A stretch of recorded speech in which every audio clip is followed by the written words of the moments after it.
While we have seen a great number of objects that were produced via 3D printing, the vast majority of them were quite ordinary items on a smaller scale. But what about a rocket that is already in flight? Although Relativity Space's mission to launch a 3D printed rocket into orbit was unsuccessful, the team was able to collect sufficient evidence to demonstrate that flying 3D printed rockets is not only conceivable, but also feasible. And as a result of this possibility, the Relativity Space Company has opened the door to a much cheaper method to construct rockets, as well as produce space capsules and other components for expeditions to the moon and beyond. So, what went wrong, and how successful was the launch? To know that first, let's take a look at how the world's first 3D printed rocket was made, and what differentiates it from other ordinary rockets. Be sure you subscribe to Space Story to never miss a secret from our space again. Okay, now let's move on. Well, Relativity Space uses 3D printing technology to print rockets in 3 dimensions. They employ a technique known as metal additive manufacturing, which is a kind of 3-dimensional printing that requires first melting powdered metal and then stacking it to form a 3-dimensional item. The term for this procedure is selective laser melting, SLM. One benefit of using 3D printing technology is that it speeds up and improves the process of making things. The production of rockets using more conventional methods may take a number of years and cost billions of dollars. On the other hand, the production of a rocket by Relativity Space only takes around 1 month thanks to 3D printing. The rocket that Relativity Space uses was called the Terran 1, and it was a 2-stage rocket that had the capacity to deliver a payload into low Earth orbit, up to 1,250 kilograms in weight.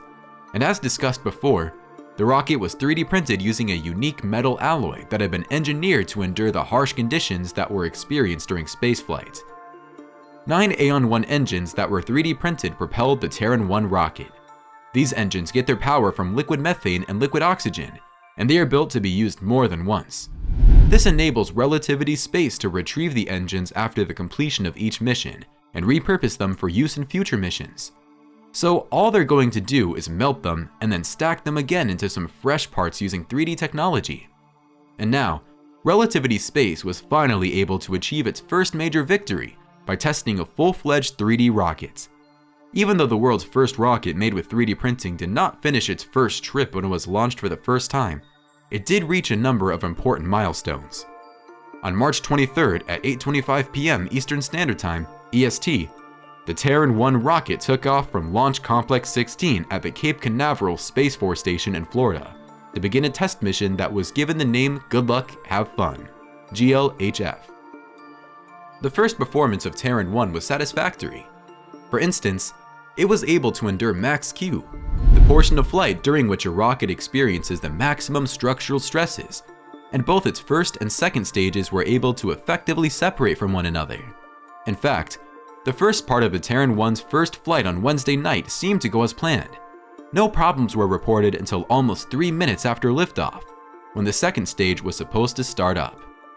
To drive the rocket to orbital velocity, which is around 17,000 miles per hour, the upper stage's Aeon engine was scheduled to fire for a burn that would last for 5 minutes. Still, a camera on the second stage showed that the engine was putting out random flames, even though it didn't look like it was working at full power. According to a velocity readout on Relativity's live webcast of the test flight, the rocket achieved its maximum speed of around 4,600 miles per hour, 7,400 kilometers per hour, before beginning to slow down as it briefly ascended into space. The 9 Aeon 1 engines, which ran on methane and were built and designed by Relativity, were turned on 6 seconds before launch and turned up to full power. This gave the rocket a thrust of 207,000 pounds. After one last check of the vehicle's health, the rocket's computer told the hold-down straps to be taken off. The Terran 1 rocket then took off from the Relativity's launch pad. As the Terran 1 went up into the atmosphere, its 9 main engines made a blue-tinged flare of exhaust. The spacecraft was led away from Cape Canaveral in an easterly direction. About a minute into the mission, it went faster than the speed of sound. The next crucial test took place at T plus 80 seconds, and it was successful since the rocket had attained max Q at that time. At T plus 2 minutes and 40 seconds, the Aeon 1 engines that were powering the first stage went down, and a few moments after that, the booster for the first stage was released. After that, the engine of the upper stage of the Terran 1 rocket was expected to ignite, propelling the vehicle to orbital velocity. But the speed of the rocket began to decrease, and around 3 minutes into the mission, the rocket failed to achieve its goal of entering orbit, suggesting that something went wrong. Relativity decided it was necessary to terminate the test flight early. Fortunately, on the first test flight of the Terran 1 rocket, there were no satellites aboard. Almost 400 miles to the east of Cape Canaveral, the debris from the rocket most likely landed in the Atlantic Ocean. Although the rocket was unable to reach orbit, Relativity Space stated that one of its primary objectives with the test flight was to demonstrate that a 3D printed rocket could withstand the extreme vibrations and forces of a launch. This was especially important during a phase of the flight known as Max-Q, which stands for Maximum Aerodynamic Pressure. Relativity Space also says that the 3D printed rocket would be able to withstand forces similar to those of a launch vehicle made of more traditional materials, like aluminum, carbon fiber, or stainless steel, based on tests done on the ground before the Terran 1's first launch. The flight test that was placed on Wednesday seemed to validate those conclusions. The information obtained during the test flight of Terran 1, which took place on Wednesday night, will be helpful in the construction of Relativity's future rocket, which will be called Terran R and will be totally reusable.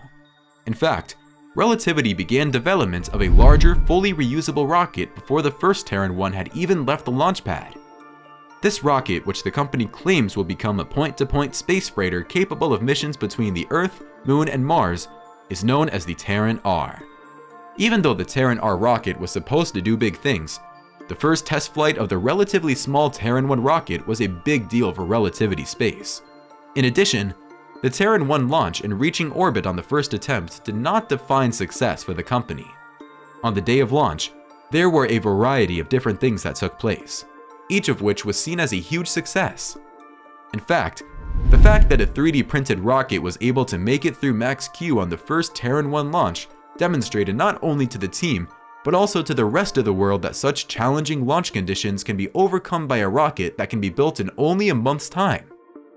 Overall, Relativity Space is now poised to be the next pioneer in 3D rockets, and the business today claims around 1,000 workers, a million square foot headquarters and manufacturing facility in Long Beach, California, and a $1.3 billion in venture capital and stock funding, including an early $500,000 investment from billionaire Mark Cuban. Before it had a chance to launch any rockets, the corporation had a value of $4.2 billion by the year 2021. Last but not least, this breakthrough has huge implications for the space industry, as it means that building rockets and other components for space exploration could be done using a much cheaper and more efficient method. With this new technology, Relativity Space and other companies might be able to print rockets, space capsules, and other important parts when they are needed. This would cut down on the cost and time of space trips by a lot. Overall, the successful flight of a 3D printed rocket would be a big deal in the world of space exploration, and a big step forward for the use of this existing technology. While there is still much work to be done to perfect the process, the potential benefits are enormous and could help drive forward the next generation of space exploration. That was all for today's video. We hope you have enjoyed the video. Feel free to share your thoughts in the comment section.